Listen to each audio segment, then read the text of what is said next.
Hair is getting crazy long. Who knows, by this time I may have had it cut, but it's very unlikely.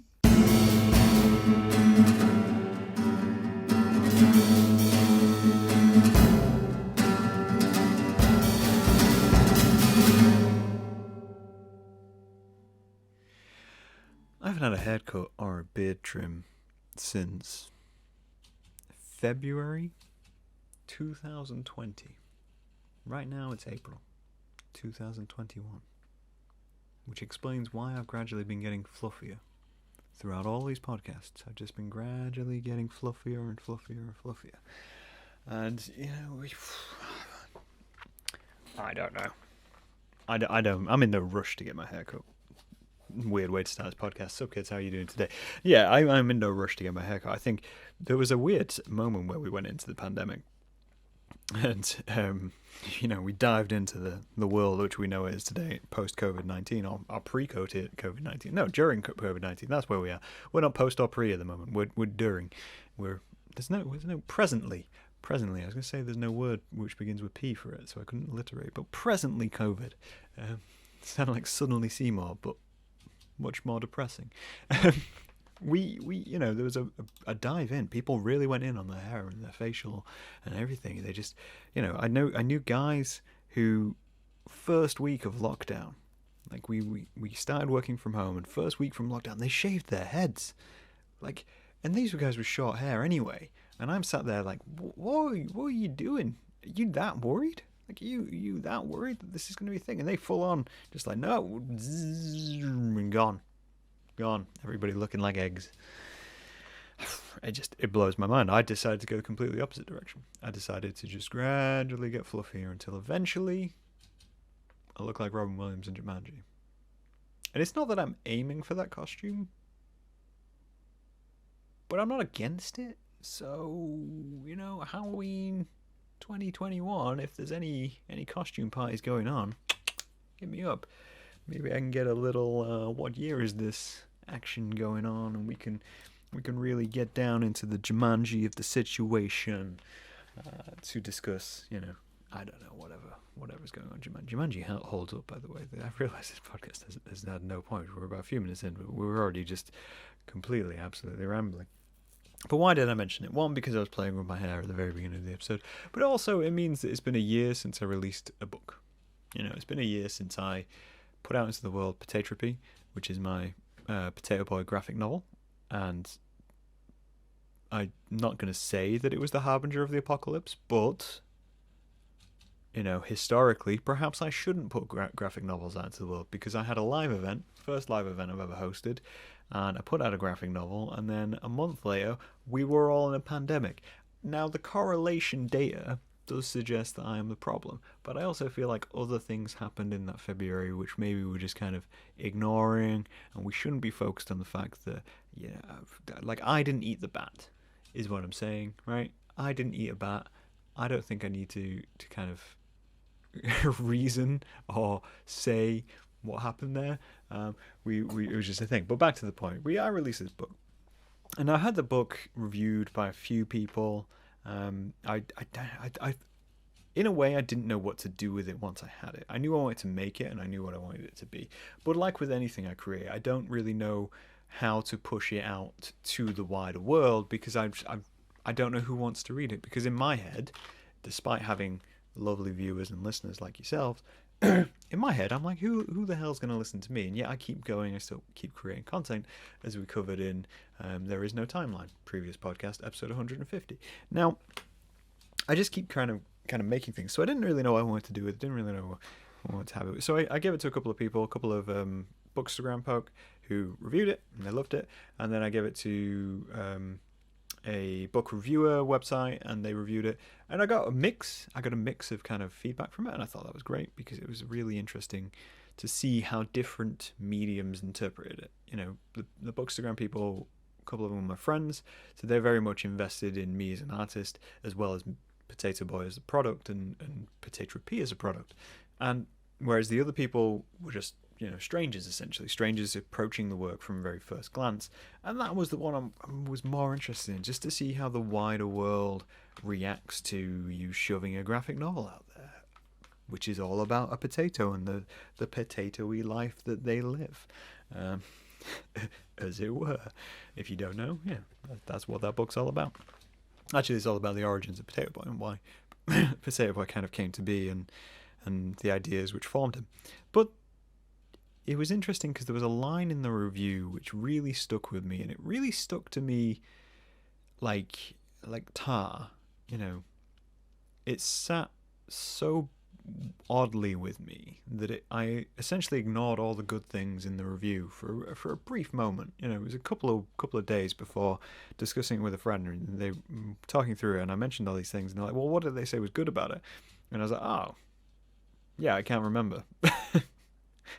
I just glossed over that part because they mentioned this one line and it really stuck.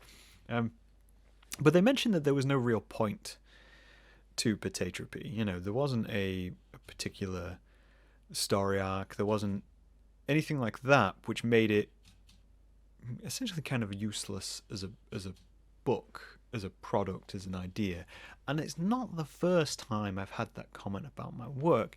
And what's interesting is that is kind of the point of a lot of the work I do, is not to make a point.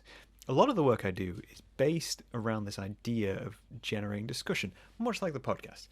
I put out these ideas and I put out these 20, 30-minute shows, and then I chat with guests on topics.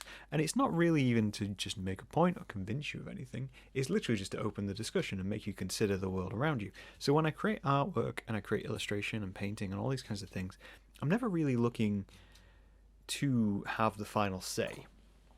I'm looking more in terms of, what would someone think of this? What would their reaction be? I'm expressing a feeling, and I'm kind of trying to convey it in a way where when I look at it, I go, yeah, okay, that is what I'm seeing. That is the square frame, the bracket box, everything of what I'm seeing, and that is how it makes me feel. And now I'm curious what the wider world will feel, especially with kind of things like paintings, because they're a little bit more abstract. Illustrations, I want to make sure that I'm getting through what I was asking. Essentially, every creation is essentially a question, is a way to view it, and that is kind of my point of when I create work. So it felt odd to me that this phrase stuck to me with such vigor, in a way, because it was right there. It was right, as a negative from a review, from a critic point of view, and from a review point of view, which I found incredibly interesting. And then I realized that it correlated with something which I'd read about Null Point when I got that reviewed by zine reviewers, was that they didn't like that there was this chaos to it. They didn't like that there was this abstraction to it. And they didn't like that, I hadn't really said anything to a point. I hadn't tried to... Essentially, what my work lacks is a conclusion. When I write a thesis, these are works, if you class them as a thesis, I don't write a conclusion to them. I don't go down and say, oh, okay, now I've shown you all this information. Now I've had a few paragraphs and I've spoken through all of this. Here's the treaty, and I'm going to summarize this all in the last comment. No. That's not how I work. That's not how I create, and that will likely never be how I create. I think essentially all I do is I line up everything I want to line up. I assemble it in a way which takes you on a narrative journey, or an artistic journey, or a conversational, conceptual journey. And then I get to the end and I go, okay, you decide. Yeah. It's almost like choose your own conclusion. It's like an adventure novel, but with concept. That's what I try to do. I try to leave things open-ended, at least a little bit, just to allow you to kind of do this. And I realize this discomfort we have within society of just asking open questions, of raising questions which don't necessarily have an answer. I think this is something which comedians come under fire for a lot of the time. They open up doors and they open, routes, and they say things. And people come out, it's like, oh, well, this is because you're inferring this, this, and this. And it's like, well, really, in reality, none of them really made a point. They made a joke, and yeah, some jokes are offensive. And that's a whole different topic entirely. But A lot of them just open the door and say, hey, you decide. I'm just laying out. I'm just laying out the information to make you aware. That's the other side of it. It's just making you aware that this is a thing, and making you have that little edge of comfort, so you can say to yourself, oh, actually, someone feels like me, or someone has the same idea as me, or yes, they create this work and I connect with it, and I've not connected with work before. That's interesting to me, and that's the whole idea. But there seems to be a problem with just this idea of making blunter points. And by blunt, I don't mean kind of like brute force impact. I mean non-sharp points. I mean rounded, safety knife points, safety scissor points. These are all points which can be made without really damaging the world around you and just laying it out. And that seems to be a negative to the reviewers. It seems to be a negative to critics. And I think it falls into the same categorization as when I discussed advertising in episode 150, and how advertisements want to put on this timeline to get you to buy something, which is a truth. And I discuss it at greater length there. But the idea is to create this urgency, is to create this feeling, to create this need of want, to get you to go, oh, hey, okay, I'm flicking through this magazine, cool. Oh no, there's a limited time offer, and this will solve all my problems. And if I don't go for it right now, I'm never going to be happy. Blah blah blah blah. And that's the narrative which you are fed. And I think critics fall into that trap as well, to the point where they fail to kind of be objective. I remember, in fact, this comment goes way back. This comment goes back to uni, when I was at uni, and I essentially made an art film. I made an abstract art film, and I presented it to the class and my tutor at the time, and very honestly said, I don't get it. But I get that I'm not meant to get it. And that really stuck with me. That honesty, I mean, me and my tutor never really saw eye to eye, but that honesty of, you don't get it, and you're not meant to get it, that's perfect. That's what I'm looking for. I just want an audience who are willing to just be confused, willing to just further ask questions, because you don't get it. You don't always get it, especially with fine art. And that's what I try to do when I blend projects, is something like Pretentious. Pretentious presents itself as a graphic novel, but in terms of standard graphic novel practice, it's not. You could look at it as a collection of single shots. You could look at it as the introduction to a story. You're shown a character, and then further down the line you'd expect there to be a story, but there is no story because you're just learning about the origin of the character. When I create null point, I set large, vague themes and say, hey, give me what you know about this theme. Create something, express yourself. Don't worry about the fear, because it's all anonymous. Doesn't matter if you think it's good or bad. Even if you think it's bad, definitely send it to me, because I want to have a look at it and potentially curate it against it. And we can throw that into the world, and we can just express ourselves a little bit. And then I give it away for free, and that confuses people, because there's no lines, there's no guidelines, there's nothing to say, hey, this is a thing. But I find it's very much, I'm trying to make blunt points. I'm always trying to make blunt points. And in a way, I think it builds into this idea that I have in my head, that I think those points make more impact. Right? I'm going to really go off topic in terms of, it's going to take a little time to get back around this. So the points which make most impact are blunt, right? Now, I'm spitballing here in terms of how this works inside my head, but I'm just kind of forming an idea. So bear with me, guys. We're about to get a little closer to maybe some root causes here. So I think when you consider your life and you consider the larger of life, right? And I think this is proven. You tend to remember negative experiences more than you remember positive experiences. You obviously have very happy memories, but the ones which make a real impact are ones where you've experienced a negative impact on your life, because the way the human brain works, scientists, feel free to correct me, psychologists as well, the way the human brain works is it stores negative memories in a much more prominent area because they protect you, right? Onto something here. They protect you from the things around you which had a negative impact on your life, which is why we develop trauma response, which is why we develop fear, which is why we don't go to see movies which we thought were bad, because we have gone, hey, that was a negative experience. I don't want to experience that again. But if you name the top 5 films which you didn't enjoy in the last year and the top 5 films you did enjoy, the negative ones are really going to fire back into your head and say, hey, we're here, we're present, we're right there here for you. Don't go see us ever again. Now, if you make a sharp point and you make a very clear, defined point, right? People are going to experience that in one way or another. They're going to experience it as, yes, I completely agree with that. This person has made a very clarified point. This person has made an idea come to life in the form of a piece of work, and I succinctly agree with it. That's the whole premise of preaching to your own choir, preaching to the people around you, living into your little echo chamber. Or they're going to experience it in a completely different way, which is they're going to sit there and they go, nope, I do not agree with that, and I am completely unconvinced by the argument, so therefore I am going to ignore it. This is the problem with trying to convince people of anything which you believe in your life. And the challenge you will always face is trying to change someone's opinion, because opinion isn't fact.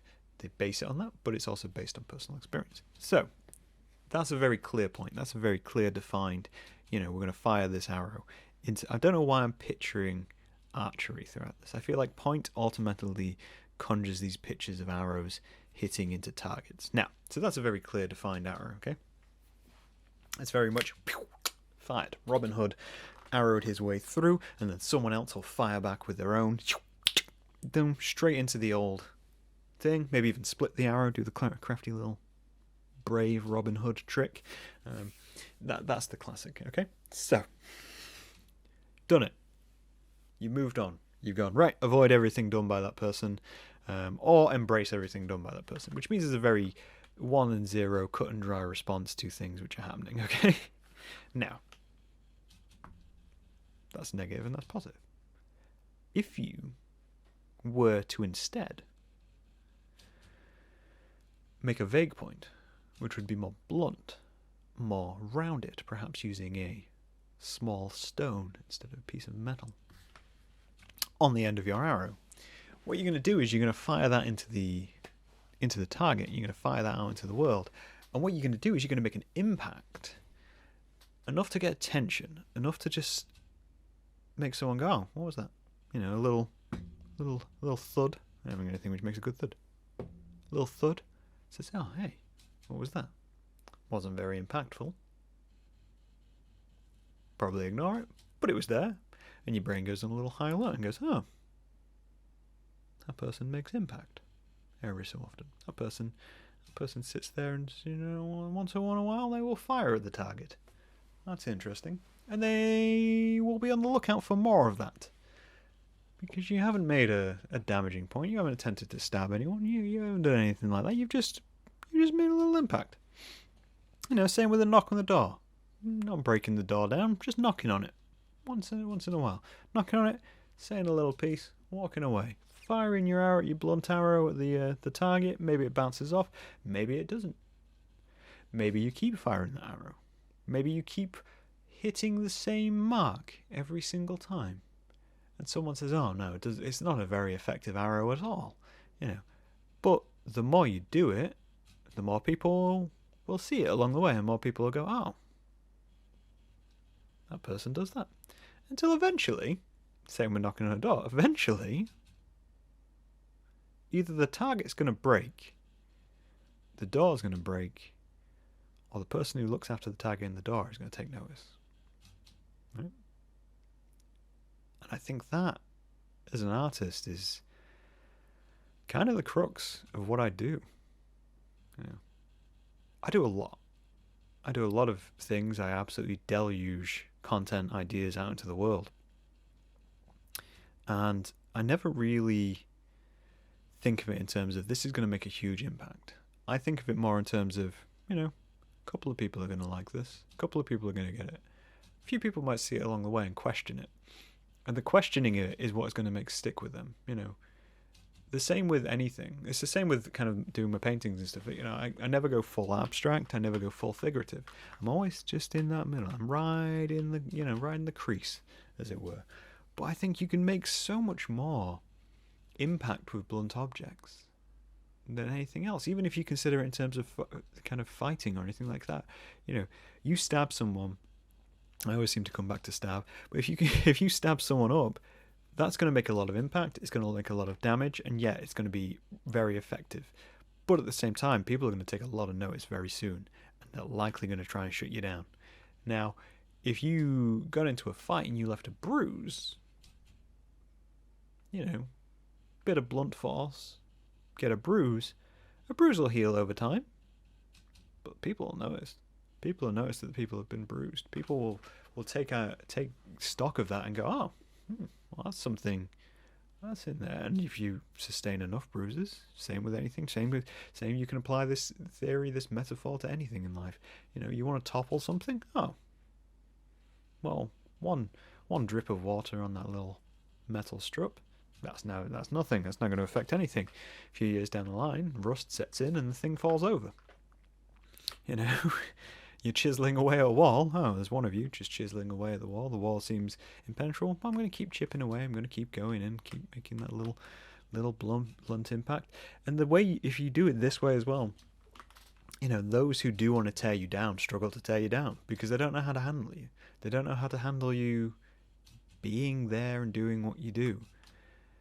So they react negatively, but it's never, never damning, never enough to stop you, never enough to kind of put an end to you and your work and everything like that. And I don't know if I'm speaking to myself or speaking to you more, but that's just a reality for me. I think work can be more effective sometimes. There is obviously a time and a place for action and pushing, but when you're fighting with blunt objects and you're just trying to make visible impact once in a while or repetitively, you open yourself up to so much more opportunity, and as well, you get people who are along for the journey. I've never been interested in instant fame. I've shockingly, never been interested in it. And someone said this to me the other day, if they felt that my work didn't get the attention they felt it needed. And I was like, right, that's fine. But going viral, I have no interest in. If it happens, it happens. I'm interested more in the people who want to come along, recognize the work, see the process, and invest in it. Those are the people I want. Those are the people I want to pick up along the way. Those are the people I want to have a journey with, because those are the people who are really going to appreciate it and they're going to stick around. And if you're a fad and you come in and you make a real succinct straight line marketing ploy, in I go, here I am, there's not much value in that, because they'll patch the wound, they'll replace the door, and then you'll have to do it again, and it's going to cost you your time, effort, money, everything. Whereas this is, for me personally, more sustainable, more long term. It's not a short sprint, it's a marathon, which could end any time, as we've discussed previously. Who knows where the finish line is? Maybe that's the memory I'm trying to make. I just don't think we should be ignoring blunt as a choice of argument and abstract as a way of presenting an idea. Because I think, long-lasting wise, it has a lot more impact. But that's just my view. Let me know what you guys think. I'll talk to you later. Bye.